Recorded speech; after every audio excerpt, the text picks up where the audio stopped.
And we're not talking about not maximizing your potential. We're talking about uh, how to actually understand your potential in light of your purpose. So potential is what you're capable of doing just in general. Purpose is what you are called to do or what you are meant to do. All right, you get the difference. Potential, what you're capable of doing. Purpose is what you're called to do. One of the things that Eric talked about last week, and I just want to show us one example of this, is he made a really provocative statement. He said Jesus never lived up to his potential.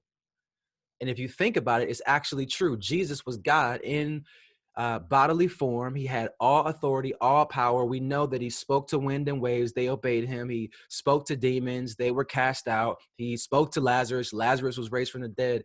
Jesus could do anything he wanted to do because he has power to do anything. And yet he went and he was nailed to a cross, right? So he did not do everything he was capable of doing, but he accomplished everything that he was called. He was sent, as we see in the Gospel of John, everything he came to accomplish. Potential is what you're capable of doing. Purpose is what you're called to do. So let me give you one practical example. John chapter 7, we're actually going to be in Psalm 73, but just to set this up, go to John chapter 7. And I want to show you something in verses 1-9, just to give you an illustration of this in Jesus's life, because we're talking about aiming our lives toward God's purposes for us. And we see this in Jesus's life. So John chapter 7, I love these verses, so helpful to me. So listen to this. It says, after this, Jesus went about in Galilee. He would not go about in Judea because the Jews were seeking to kill him. Now the Jews' feast of booths was at hand. So his brothers said to him, leave here and go to Judea. And here's why: so that your disciples also may see the works you are doing. For no one works in secret if he seeks to be known openly. You get what they're saying so far, right? They're like, you need to go to Judea where all your disciples are, because you're doing all these miracles in Galilee, but you're not actually going where all the crowds are. They need to be able to see it. Nobody does this stuff in private if they actually want people to see what they're doing. And then it goes on, it says, if you do these things, show yourself to the world. For not even his brothers believed in him. So they're like, prove yourself, Jesus. Get to where the people are and prove yourself. And then verse 6, Jesus said to them, I love this, my time has not yet come. My time has not yet come, but your time is always here.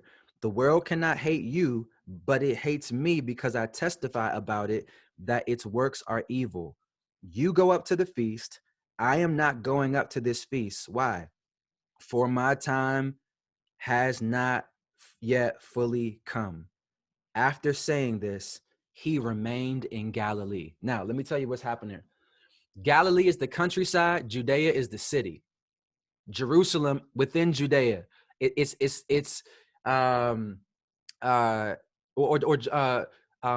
Galilee is the countryside. Judea is the city.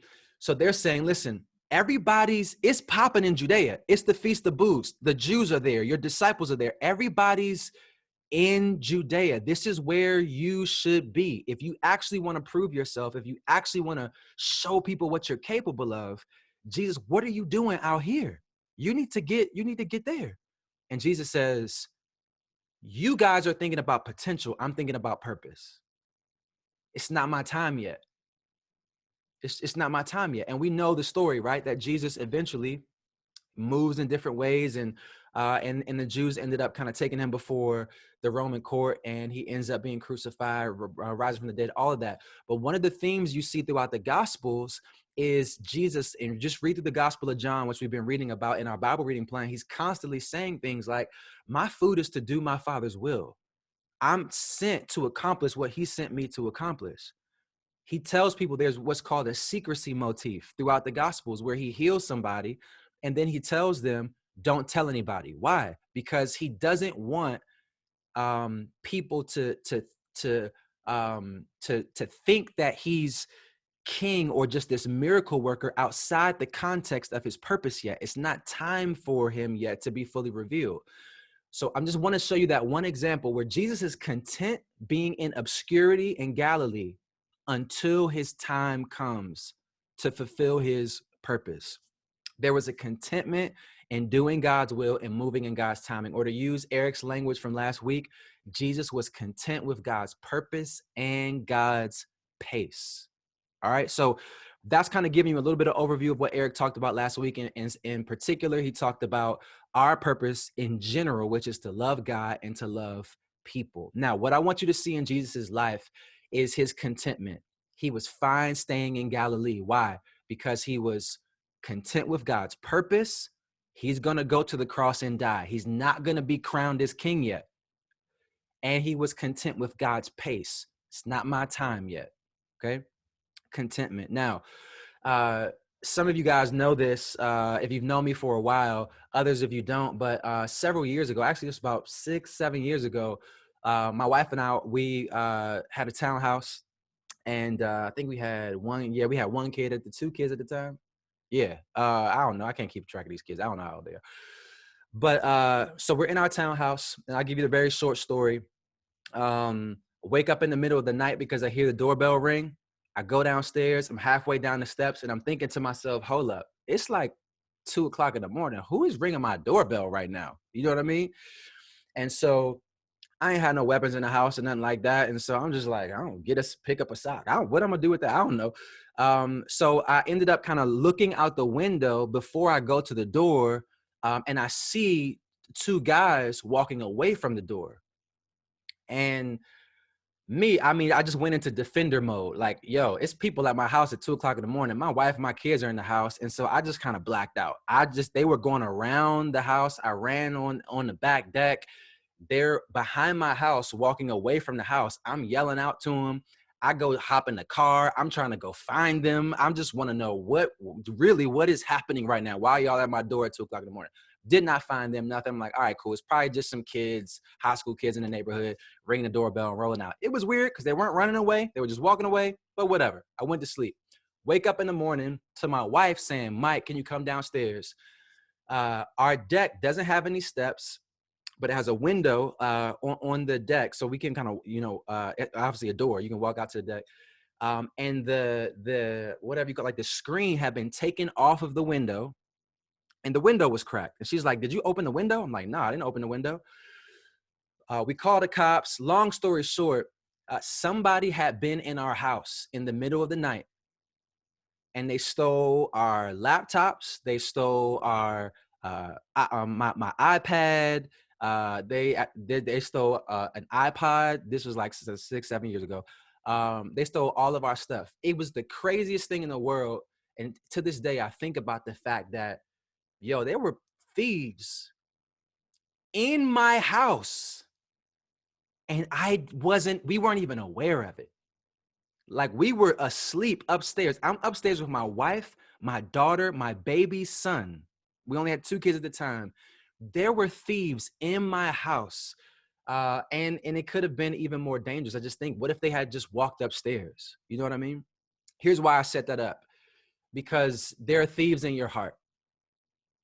And some of us aren't even aware of it. And when we think about purpose, living out our purpose, the reason I want to talk about the topic we're talking about tonight is because there's some things that are robbing you of really living out and living within God's purposes for your life. And sometimes you're not even aware of it. There's a thief in your heart, and the thief that we're talking about tonight is envy. It's envy. Now, that might seem kind of left field. We're in a series about purpose. Why are we talking about envy? I think you'll see by the time we're done. But let me just say this statement up front. Comparison is the thief of contentment.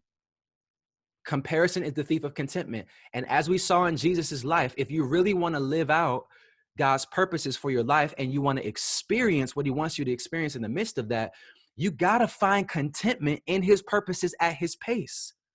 But for many of us, the comparison that comes out of envy, it is stealing our contentment, and it makes us want to chase after more and more of our potential as opposed to being content with fulfilling God's purpose for our life. All right. And so envy is not just an emotion. Some of us think about envy as just, this emotional thing. That's why a lot of us are like, depending on our personality, or some of us guys were like, oh, I don't really struggle with envy.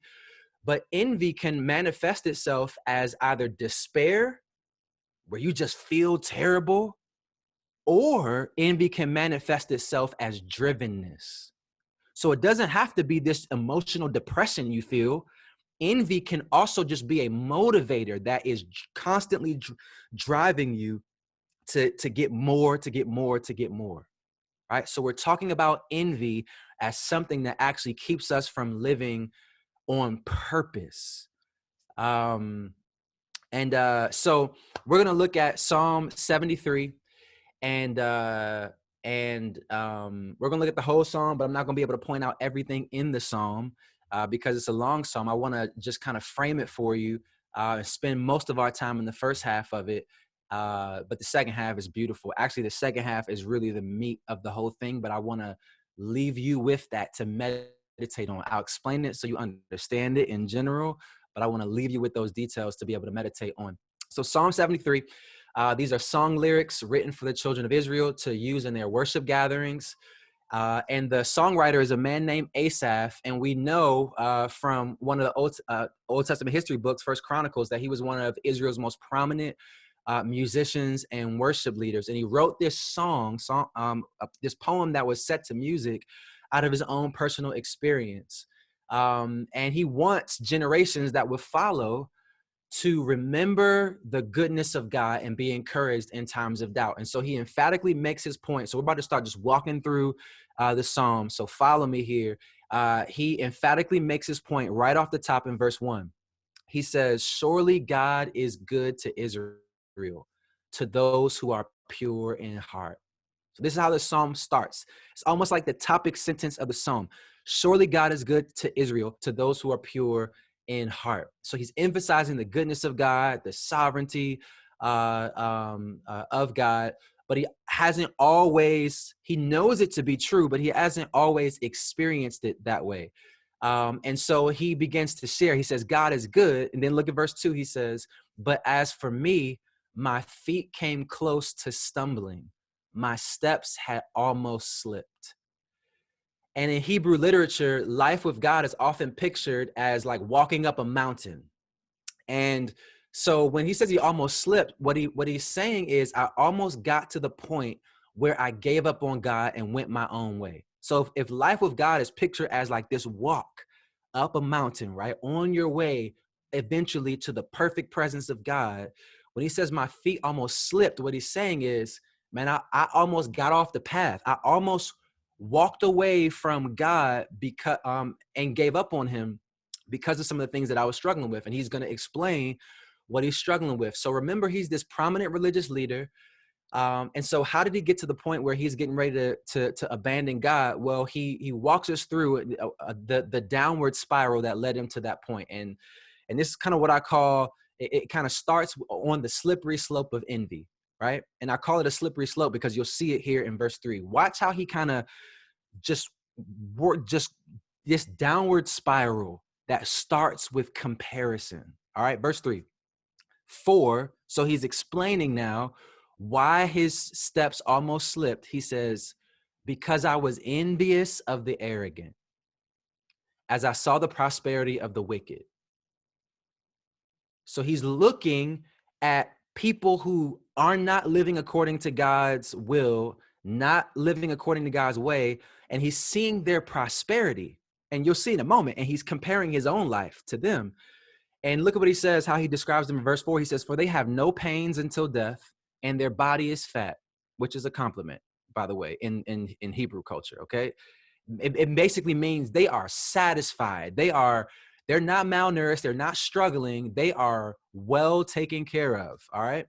Verse 5, they are not in trouble as other men, or they don't experience trouble as other men, nor are they plagued like mankind. Therefore, pride is their necklace. The garment of violence covers them.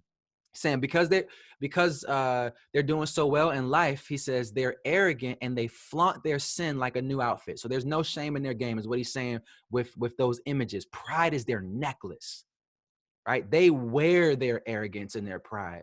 The garment of violence covers them. They're not trying to hide it at all. They do whatever they want because they're powerful, and they can just use that power however they want to use it. Verse 7, their eye bulges from fatness. I mean, they are engorged in their prosperity, abundantly, more than they can even enjoy is the picture that he's painting here. The imaginations of their heart run riot. They have whatever they want, right? Sky's the limit. It's no boundary to the pleasure and success and fulfillment that they can imagine for themselves apart from God. And then he says, they mock and wickedly speak of oppression. They speak from on high. They have their mouth set against the heavens, and their tongue parades through the earth. Listen to their pride. When it says their mouth against the heavens, it's talking about God. Verse 10, therefore his people return to this place, and waters of abundance are drunk by them. They say, how does God know? In other words, how does God know what we're doing, right? They're kind of mocking God at this point. And is there knowledge with the Most High? What they're saying is God's not going to do anything. And what they're saying before that, when they talk about, therefore his people return to this place and waters of abundance are drunk by them, what he's saying is that not only are these people arrogant and sinful, but they're also influential. People gather around them almost like a well, and they follow in their footsteps. They drink from the well of these people's supposed wisdom and success and all of that, to the point even of blaspheming God. And then in verse 12, he finishes up his assessment of them. Verse 12, he says, behold, these are the wicked and always at ease. They have increased in wealth. So do you see what he's saying as he looks at the prosperity of the wicked? He's saying, look at how these people live. He's saying they're not good people, right? They're not even trying to live a moral life. They're not even trying to love other people. They're not even trying to honor God. They're living however they want. They're given over to violence and oppression. They're blaspheming God. So they don't love God or their neighbor. And yet they're living a good life. They're healthy. They're wealthy. They don't seem to have any problems. And many of us know what that feels like, right? When we look at other people's lives and we see the highlights, you know what I mean? We see the Instagram reel. We see what appears to be prosperity and success. And that would be painful enough. But the real pain comes in the comparison. It's not just that they have it. It's that they have it and I don't, right? It's why do they deserve it and not me? Why do they deserve the promotion? But everybody knows I'm doing this with integrity. I'm not cutting corners. I show up on time. I whatever. Why do they deserve to have that prayer answered? They just prayed one time. They not even been following God. Their mom just got sick, and now all of a sudden they pray and their mom got healed. And I'm still struggling in this area of my life. God's not responding to my prayers, right? It's in the comparison that the pain really begins to settle in for Asaph. And we know what that feels like. He's comparing his life with these other people's lives, and the walls kind of start caving in on him. And Asaph descends. This is why I said the slippery slope. He descends from envy into self-pity. You see that in verses 13 and 14. He says, listen, he says, surely in vain I've kept my heart pure and washed my hands in innocence. For I have been stricken all day long and chastened every morning. His assessment of his life becomes an accusation against God. And self-pity begins to harden. So he's going from envy now to self-pity, down into bitterness and deep resentment. To the point in verse 21, he says his heart was full of bitterness. And he says he was pierced within. He's pierced. This is deep pain, y'all. He's looking at the success and prosperity of other people. He begins to compare his own life. He's like, God, I am trying my best to do what honors you, to do what you called me to do. And he goes from contentment to comparison, to envy, to self-pity, to bitterness. He's sliding down this slippery slope. Comparison is robbing him of this contentment in his life. And then verse 15, his loneliness only makes it worse. And verse 16, he says, when I pondered to understand this, when I tried to think about it, when I tried to figure it all out, when I tried to figure out how could God be allowing them to experience so much blessing and allowing me to experience so much pain, he says, when I tried to figure all that out, he says, it was troublesome in my sight. Some versions say it was wearisome in my sight. In other words, he's saying, I just came to the end of myself. It was exhausting. Trying to keep praying about it, it was exhausting. Trying to keep figuring out why God isn't doing what I thought he was going to do, exhausting. Trying to muster up enough faith to keep believing in the goodness of God, which was the topic sentence of the song, exhausting. I just don't have it in me anymore. It became wearisome to him. He's struggling. It started out with comparison, envy, into self-pity, into bitterness, and ultimately despair. And now he's just completely despondent, even in his relationship with God. So you see now why I talked about a thief in your heart.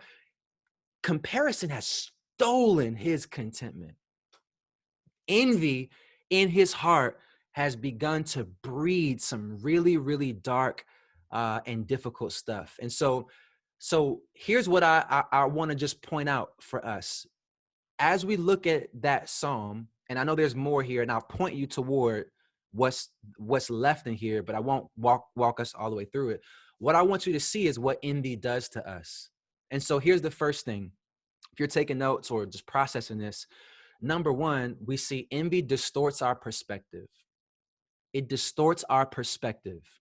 And it distorts our perspective in two ways. One, it makes us over exaggerate the good in other people's lives. So here's how one way it distorts our perspective. It makes us over exaggerate the good in other people's lives. And so, fellas, you might, some of y'all are married, some of y'all dating or have dated, when your wife or the girl you're dating is like, you never take me out. What is she doing? What is she doing? She's not talking literally. She's talking emotionally. She's expressing her frustration. My wife, will say that to me and I'm like, for real? Never. So, okay. So we didn't go to dinner on Valentine's Day. So I never, right? That's a losing battle, guys, because she's not saying literally, you never take me out. What she's saying is it just feels like we don't go out anymore. Right. It's an emotional expression. This is what we're seeing in Asaph's heart and in his life. It's the distorting effect that envy is having on him. So look at verse 4. When he looks at the ungodly, he says, they have no pains. He looks at their prosperity and success, and he over exaggerates the good of it to the point where he's like, they don't have no pain in their life at all. Verse 12, he says, they are always at ease, right? This is hyperbole. It's exaggerated language. And he's not whining. It's just an emotional expression of the deep pain he feels as he compares his life. And we do the same thing. We over exaggerate. This is what envy does to us. It distorts our perspective. We over exaggerate the good in other people's lives, right? And I want you to think about how you actually do that, because we do it in so many different ways. Because we look at their highlight reel, right? So envy distorts our perspective in that it makes us over exaggerate the good in other people's lives, but it also makes us underappreciate the good in our own lives. So we over exaggerate the good in their lives, but we underappreciate the good in our own lives. That's what we see in verse 14. When he looks at his own life, he says he feels like he's suffering all day long, with new suffering coming his way every morning. Like, for real, all day, ain't nothing good happen. You know what I mean? Every single morning. But that's how he feels, because envy is distorting his perspective. In other words, he looks around and he thinks these people don't have any problems, and I seem to only have problems. And notice the words he uses in verse 14. NIV says, for I've been stricken all day long and chastened every morning. ESV says stricken and rebuked. Chastened and rebuked by who? Well, he feels chastened and rebuked by God. In other words, he's like, God, I've done all of this for you, but what are you doing for me? I've given you my whole life, and what have you given me? Distorting his perspective, right? So what does envy do to us? Number one, it distorts our perspective. Number two, envy distracts us from our purpose. It distracts us from our purpose. So think about Asaph's purpose. I gave you Asaph, the writer of this psalm, and I gave you a little bit of context up top. But First Chronicles chapter 6 tells us Asaph was a worship leader in the tabernacle. But listen to this, and you don't have to turn there, but just listen to this. First Chronicles chapter 16, verse 4. I want you to hear Asaph's purpose. It says this, then he, talking about King David, then King David appointed some of the Levites, so these are the worship leaders, as ministers before the ark of the Lord. And here's what they were supposed to do. They're in the tabernacle, and what were the Levites supposed to do? They're supposed to invoke, to thank, and to praise the Lord, the God of Israel. This is their job description. This is their purpose. On behalf of the Israelite community, they invoke God. They seek God. They thank God. They praise God. And look at verse 5. Asaph was the chief. Asaph was the CEO of the worship leaders. He was the primary worship leader in the Israelite tabernacle. That was his purpose. His purpose is to lead the people of God in rejoicing over the goodness of God, in thanking God, in praising God. But in Psalm 73, he's struggling to be content with his purpose. This man's purpose is to be in the tabernacle, which some of you may be new to the Bible. If you've studied the Bible, then you know this is crazy. The tabernacle is where the presence of God dwelled. This man has been given VIP access in the tabernacle, front row seats to the presence of God. He gets to be a mediator. He gets to engage with God on behalf of the people. What better place to be than to be able to experience the presence of God? The children of Israel are not able to come beyond the outer courts. They cannot be in the direct presence of God. But Asaph has been set apart. We've been reading about this in the book of Exodus, made holy as a Levite priest so he can come into God's presence. He has all of that. That's his purpose. And he's looking at ungodly, rich people who are successful, and he's content. He's lost his contentment, and now he's frustrated with God. How did he go from purpose to frustration and anger at God? It was envy. There was a thief that stole his contentment and distracted him from his purpose. And we see this in the life of the broader Israelite community. Instead of fulfilling their purpose, which was to be representatives of God among the nations were supposed to look at them. This is why scripture says they're to be a light to the nations. Look at them and be able to see what God is like. They were the people among whom the presence of God dwelled. They had God himself as their king. They weren't content with their purpose. They compared themselves to surrounding nations, and they said, you know what? We want to be like Egypt. Look at their military power. We want to be like these nations over here and those nations over there, and the Philistines and all these, and the Canaanites and all these other people, to the point where 1 Samuel chapter 8, they're like, man, God, we don't even want you as our king anymore. We want to be like the other nations who have these other gods as their kings. And we want a physical representation of that. God, would you give us a king? And we know God ends up giving them over to their own desires and gives them a king who ends up turning out to be evil. My point is, envy, that comparison, it distracts us from our purpose. God can be so clear about what we're called to do, but we can start to compare our purpose to other people's progress. And all of a sudden, we're not content to do what God called us to do anymore. It's not enough. It's not impressive enough. It don't get as many likes. It don't get as much shine. It don't come with the same retirement package. It's not as prominent. It doesn't bring us into the same rooms and the same relationships, right? And all of a sudden, we become discontent with the purpose that God has given us to fulfill for our lives because of envy. When we begin to understand this, though, we think about envy and we just like, oh, we just wrestle with it. What I want you to see is that it's more than just something you kind of wrestle with. Envy is a tool of Satan to steal, kill, and destroy. Like this, he is working a number on so many of us just through comparison and envy, distracting us from the purpose. Some of us can't hear from God. We can't discern God's purpose for us because we're so busy paying attention to what everybody else is doing and comparing ourselves to them and measuring ourselves by their progress and their potential. And it distracts us from being able to hear what God has for us. This is what envy does. This is what envy does. So as we think about that, though, when we begin to understand human nature from a biblical perspective, we can actually turn envy into something helpful. And I don't want to leave us just with a negative. This is about to be negative too, but it's going to be helpful in a certain kind of way, right? Because envy not only distorts our perspective and distracts us from our purpose, but we can take envy and use it in a useful way. What I mean by that is we can turn envy from a thief into an informant. We can turn envy from a thief into an informant. What I mean is envy can give us, when we experience envy, it can give us a lot of information about what's happening in our hearts.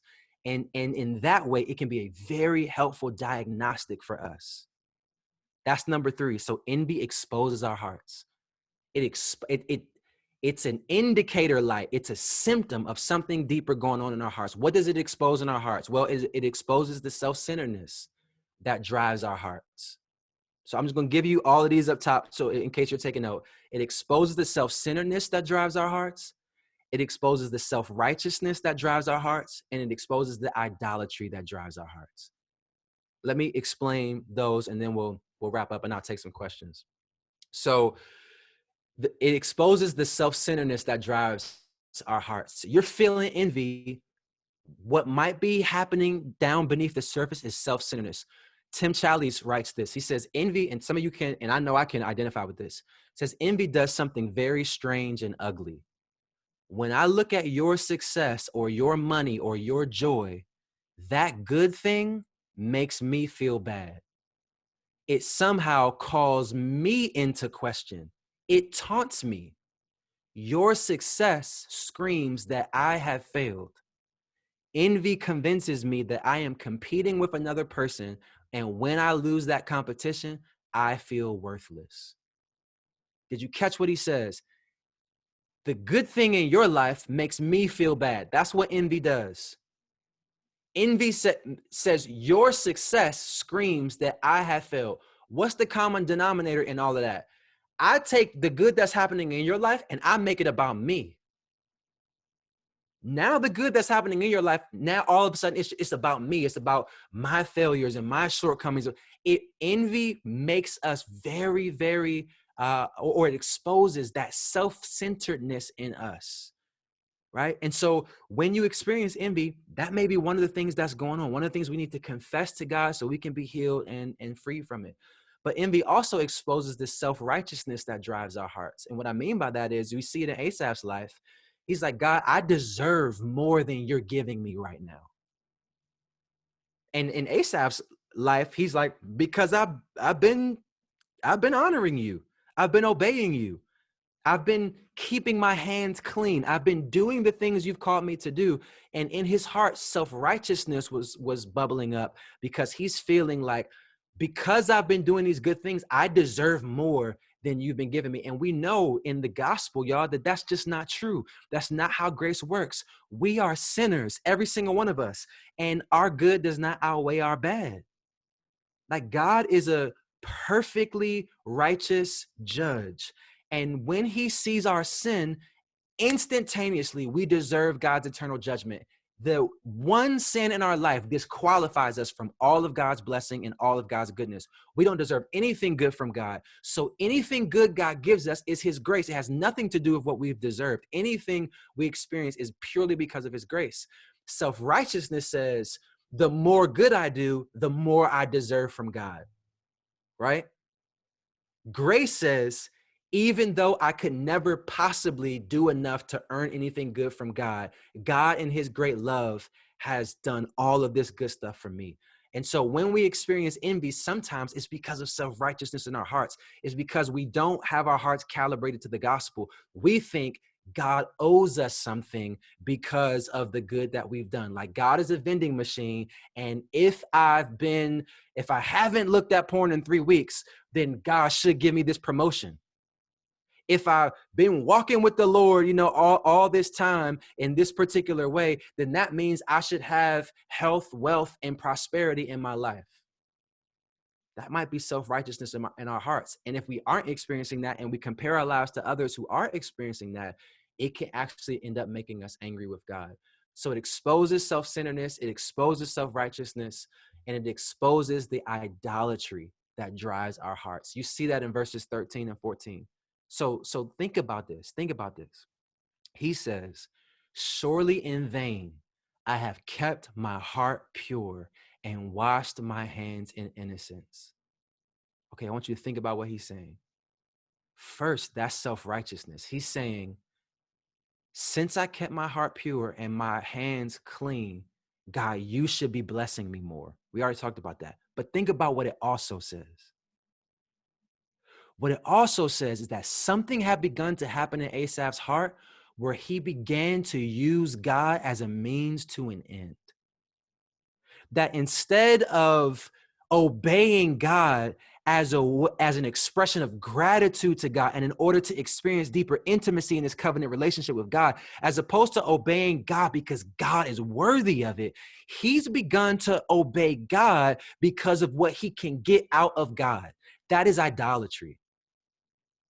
That is taking the creator and bringing him beneath the creation and saying, instead of creation serving you, God, then I use you, creator, in order to get more of the creation. Instead of delighting in you as the giver of every good and perfect gift, then I now demand from you that you work for me in order to give me more gifts. I don't delight in the giver. I use the giver to get more of the gifts. That's idolatry. And sometimes when we're dealing with envy, it is idolatry in our hearts. It is us signaling to God, even if we're not aware of it, God, you are not enough.